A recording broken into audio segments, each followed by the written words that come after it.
Tremendous carnage there at the Marriott Hotel, a place very popular with tourists. The latest count from the Associated Press suggests 40 people dead. That is at a minimum, given what we're seeing here. NBC's Ann Curry has been on scene. She was on an unrelated assignment there in Islamabad, and she told us from her vantage point the entire hotel is engulfed in flames. There is a tremendous crater. She was describing a very large crater out of which pieces of the truck that was used to ignite this fire were being picked and combed through.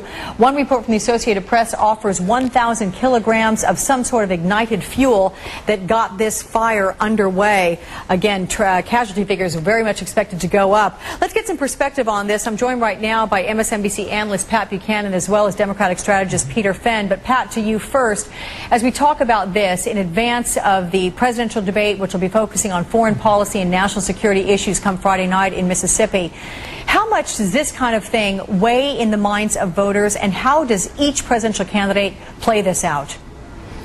Enormously. This looks like an Oklahoma City type bomb which has destroyed this hotel. I believe quite obviously we're going to find that it is Al-Qaeda or the Pakistan Taliban targeting Westerners and particularly Americans, because we've been conducting cross-border operations there. The President authorized them in July. Ground forces, special ops, and predators, and a lot of Pakistani civilians have been killed, and the Pakistani army has threatened to fire on Americans. Anti-Americanism is rampant.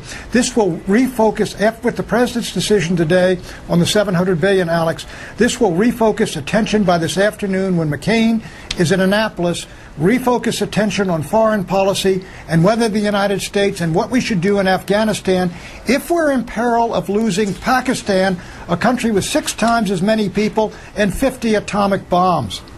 Pat, how important is Pakistan in the overall global war on terror, particularly there in the Middle East? I think Pakistan is the most dangerous country on earth.